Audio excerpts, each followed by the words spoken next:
नमस्कार, स्वागत है आपका उज्जवल जी के चैनल पर और मैं हूँ सीमा शर्मा। आज हम पढ़ने जा रहे हैं संविधान की प्रस्तावना और इसके बहुत ही महत्वपूर्ण 38 जो प्रश्नोत्तर हैं, क्रमबद्ध प्रश्न, वो हम लगाने वाले हैं। इससे बाहर प्रश्न आपका नहीं जाने वाला। देखिए संविधान क्या होता है, देखिए संविधान की प्रस्तावना क्या होती है। मेनली देखिए कोई भी संविधान है उसकी जो प्रस्तावना होती है उसमें उस संविधान के बारे में जो सामान्य जानकारी होती है वो उल्लेखित की जाती है।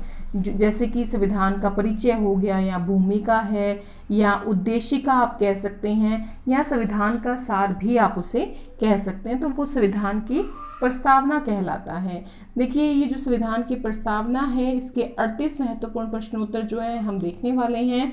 अगर आपको वीडियो पसंद आती है तो प्लीज़ लाइक करें, अपने मित्रों में शेयर जरूर करें और सब्सक्राइब अगर आपने अभी तक हमारे चैनल को नहीं किया है तो उज्जवल जी को सब्सक्राइब कर लें, पास के बेल आइकन को प्रेस कर लें ताकि नई वीडियो की नोटिफिकेशन आपको समय रहते मिलती रहे।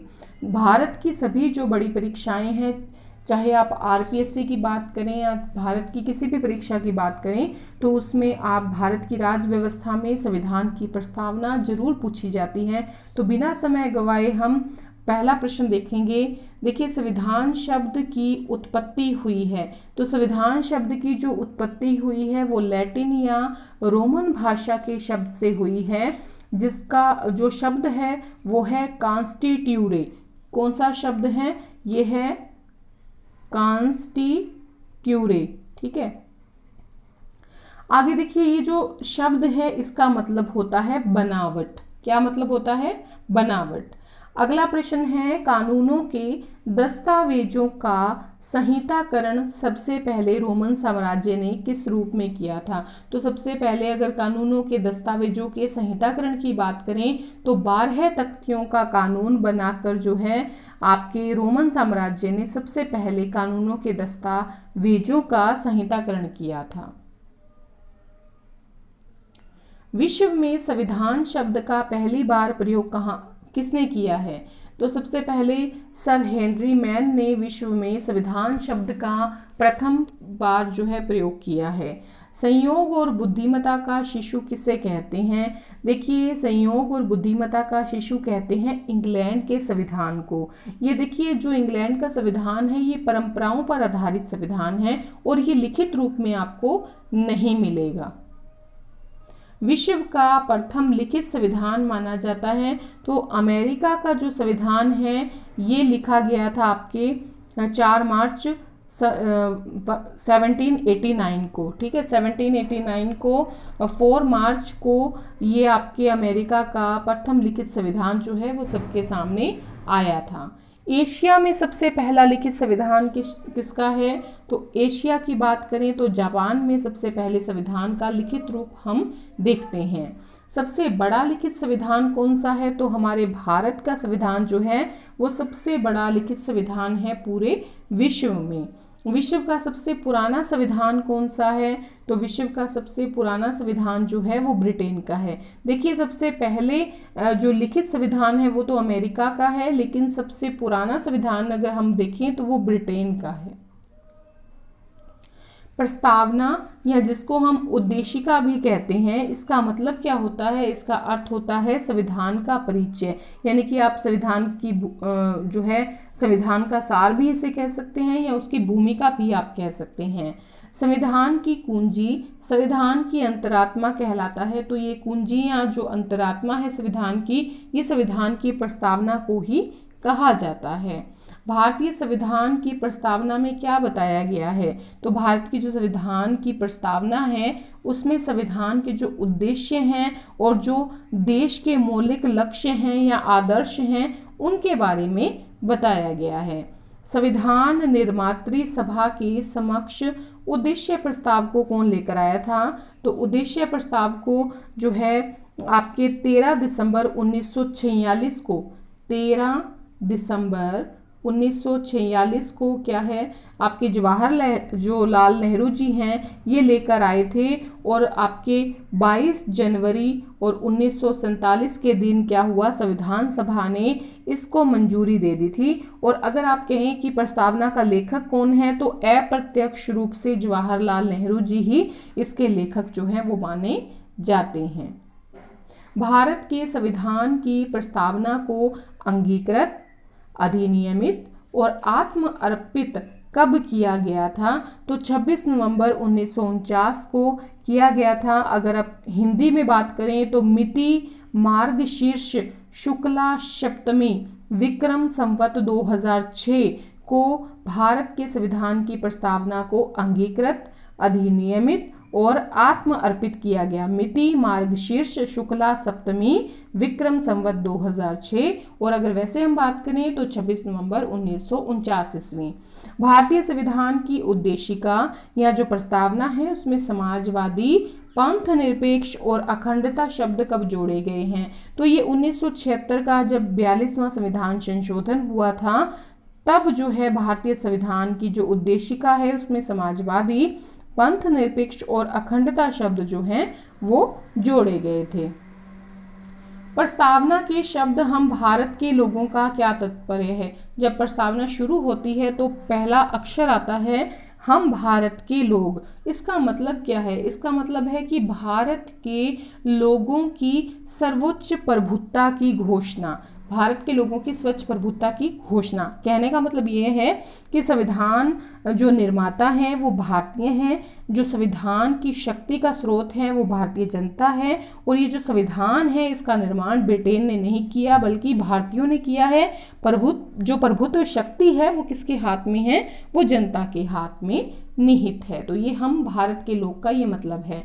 उद्देशिका के शब्द, अब देखिए हम भारत के लोग के बाद जब शब्द आता है स्वतंत्र व प्रभुत्ता का, इन दोनों का मतलब क्या है, तो बिना किसी बाह्य दबाव या प्रभाव के आत्मनिर्णय की शक्ति इसका अर्थ है। यानी कि किसी भी विषय पर जो हमारा संविधान है वो कानून बना सकता है, किसी राज्य या जो बाह्य शक्ति है उसके नियंत्रण में हम नहीं हैं, ये मतलब है आपके स्वतंत्र और प्रभुत्ता का। प्रस्तावना के शब्द समाजवाद का क्या अर्थ है, जो प्रस्तावना का अगला शब्द आता है वो आता है समाजवाद। इसका मतलब है कि ऐसी व्यवस्था जिसमें उत्पादन के जो मुख्य साधन हैं या तो वो राज्य के हाथ में होते हैं या राज्य के नियंत्रण में होते हैं। यानी कि कहने का मतलब है सीधा सीधा कि मिश्रित अर्थव्यवस्था को बताता है, आर्थिक न्याय की बात करता है, और यहाँ पर पिछड़े लोगों का जो जीवन स्तर है उसको उठाने की जो बात है वो आपके करता है प्रस्तावना का शब्द समाजवाद। प्रस्तावना के शब्द पंथ निरपेक्ष का क्या अर्थ है, प्रस्तावना का जो शब्द पंथ निरपेक्ष है इसका अर्थ है कि किसी विशेष धर्म को राजधर्म के रूप में स्वीकार न करके सभी धर्मों के साथ समान व्यवहार करना। यानी कि कोई भी धर्म जो है भारत का धर्म नहीं माना जाएगा, सभी धर्म जो हैं वो समान रूप से सब जो है भारत के लिए इम्पोर्टेंट है। सभी धर्मों का जो है सभी धर्मों के प्रति जो है समान व्यवहार रखा जाएगा, कोई भी धर्म जो है वो राजधर्म घोषित नहीं किया गया है। भारत में किस प्रकार की लोकतांत्रिक व्यवस्था है, तो भारत में अगर लोकतांत्रिक व्यवस्था की बात करें तो प्रतिनिधि लोकतंत्र है। प्रतिनिधि लोकतंत्र का मतलब है कि सांसदों यानी कि जो सांसद हैं और जो विधायक हैं का सीधे जनता के द्वारा निर्वाचन होता है। ठीक है, कौन निर्वाचन कौन कर रहा है, जनता कर रही है, तो इसको हम क्या कहते हैं, प्रतिनिधि लोकतंत्र। उद्देशिका के शब्द, अब अगला जो शब्द आता है वो आता है प्रस्तावना में लोकतंत्रात्मक गणराज्य। तो लोकतंत्रात्मक गणराज्य का क्या मतलब है, तो पहले हम लोकतांत्रिक या लोकतंत्रात्मक का मतलब देखेंगे। केवल उन्हीं शासकों को सरकार चलाने का अधिकार है जो लोगों के द्वारा निर्वाचित हैं। केवल वही शासक सरकार चलाएंगे जो लोगों के द्वारा निर्वाचित किए जा रहे हैं या निर्वाचित किए गए हैं। गणराज्य का मतलब यहाँ पर है कि राज्य के जितने भी राजनीतिक प्राधिकारी हैं प्रत्यक्ष या परोक्ष रूप से जनता के द्वारा निर्वाचित हुए हैं, यानी कि भारत में कोई किसी भी प्रकार की वंश परंपरा से कोई शासक नहीं होता। इस प्रकार से अगर देखा जाए तो भारत जो है वो अमेरिका की तरह क्या है, गणराज्य है। उद्देशिका के सामाजिक, आर्थिक और राजनीतिक न्याय का कर्मशः क्या अर्थ है? तो उद्देशिका के सामाजिक, आर्थिक, राजनीतिक न्याय का कर्मशः अर्थ हम देखेंगे। सबसे पहले अगर हम सामाजिक का अर्थ देखें, प्रस्तावना में जो सामाजिक शब्द दिया है उसका क्या मतलब है? तो लोक कल्याणकारी राज्य जो है बनाना इसका मतलब है। आर्थिक का क्या मतलब है? तो आर्थिक न्याय का मतलब यहाँ पर है कि देखिए, सामाजिक न्याय का मतलब है लोक कल्याणकारी राज्य बनाना। अगर हम बात करें आपके आर्थिक न्याय की, तो राष्ट्रीय धन और संपत्ति का साम्यपूर्ण वितरण करना, यानी कि समान वितरण करना सभी में। तीसरा है राजनीतिक न्याय। इसका मतलब है कि राजनीतिक क्षेत्र में समान और स्वतंत्र रूप से भाग लेने का अवसर जो है प्रदान किया जाएगा। जैसे कि वयस्क मताधिकार है, 18 साल का व्यक्ति होता है तो वो क्या कर सकता है, भाग ले सकता है।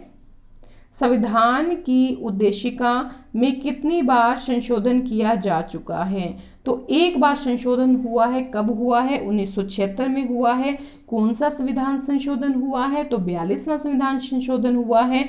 और इस एक बार जो संविधान संशोधन हुआ है उद्देशिका में, तो इसमें कौन से शब्द जोड़े गए हैं? तो समाजवादी है, पंथ निरपेक्ष है और आपके अखंडता शब्द जो है वो जोड़ा गया है। संविधान का मूलभूत ढांचा जो है वो उल्लेखित है। तो आपका मूलभूत जो ढांचा उल्लेखित है वो प्रस्तावना में उल्लेखित उद्देश्यों में बताया गया है, यानी कि संविधान का जो मूलभूत ढांचा है वो किस में उल्लेखित किया गया है? तो वो आपके प्रस्तावना या उद्देशिका में उल्लेखित उद्देश्यों में किया गया है। संविधान की प्रस्तावना के संबंध में सही क्या चीज है? सही ये है कि न्यायालय द्वारा परिवर्तनीय नहीं है, मतलब न्याय के क्षेत्र से प्रस्तावना को परे रखा गया है। संविधान की प्रस्तावना के शब्दों का सही अनुक्रम क्या है? तो संप्रभु, समाजवादी, फिर धर्मनिरपेक्ष, लोकतंत्रात्मक, गणराज्य, गणतंत्र। ठीक है, तो ये संविधान की प्रस्तावना के जो शब्द हैं उनका सही अनुक्रम जो है वो रखा गया है। एक बार आप देख लें। अगला प्रश्न है, प्रस्तावना में वर्णित स्वतंत्रता, समानता और बंधुत्व के आदर्श प्रेरित हैं। तो प्रस्तावना में जो शब्द दिए गए हैं, स्वतंत्रता, समानता और बंधुत्व, ये आदर्श जो प्रेरित हैं ये फ्रांसीसी क्रांति से प्रेरित हैं। ये जो शब्द हमने रखे हैं इसमें, स्वतंत्रता, समानता और बंधुत्व, ये आदर्श हमारे कहाँ से लिए गए हैं? तो जो फ्रांसीसी क्रांति हुई है उसके द्वारा लिए गए हैं।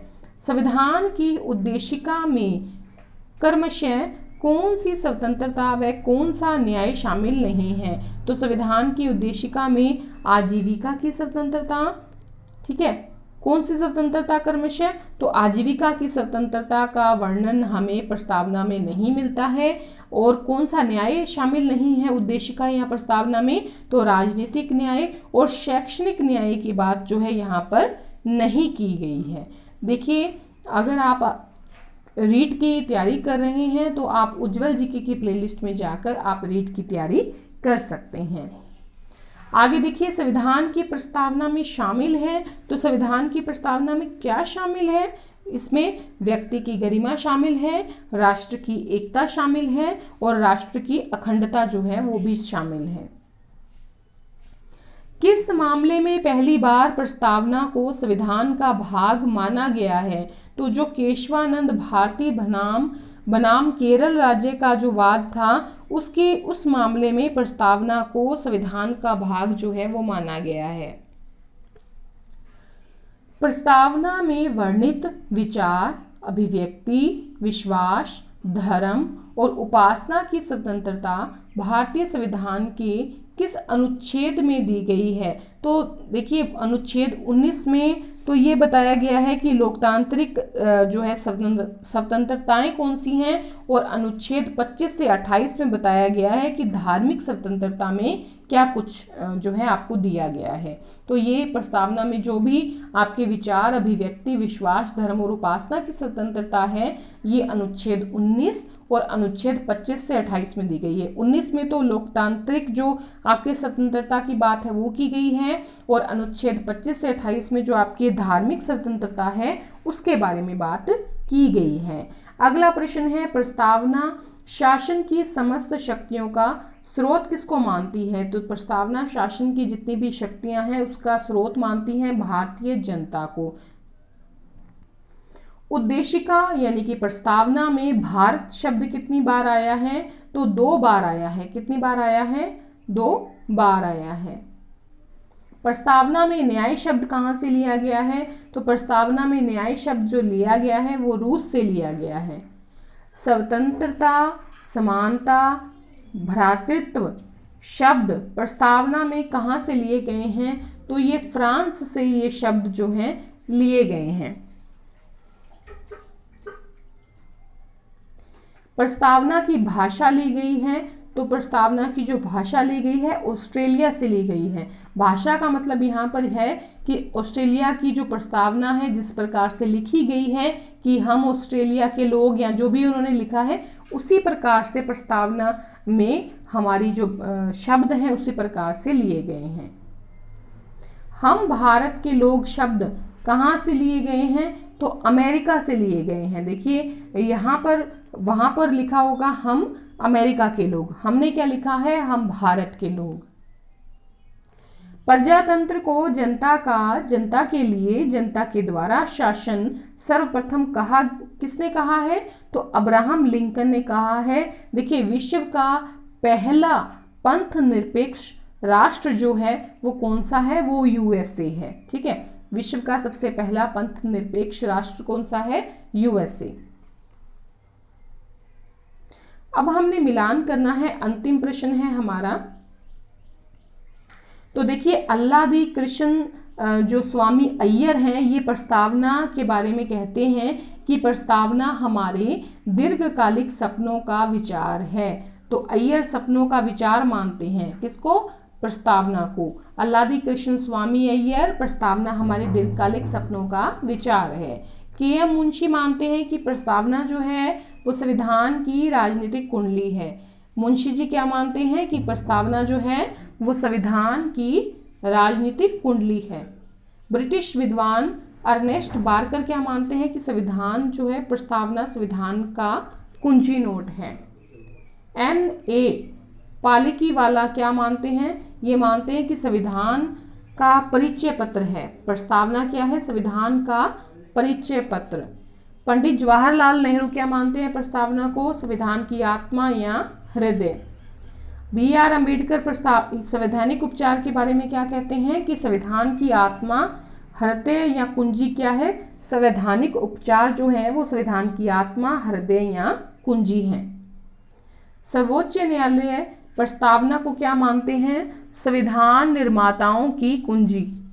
क्या मानते हैं प्रस्तावना को? संविधान निर्माताओं की कुंजी। एक बार आप देख लें।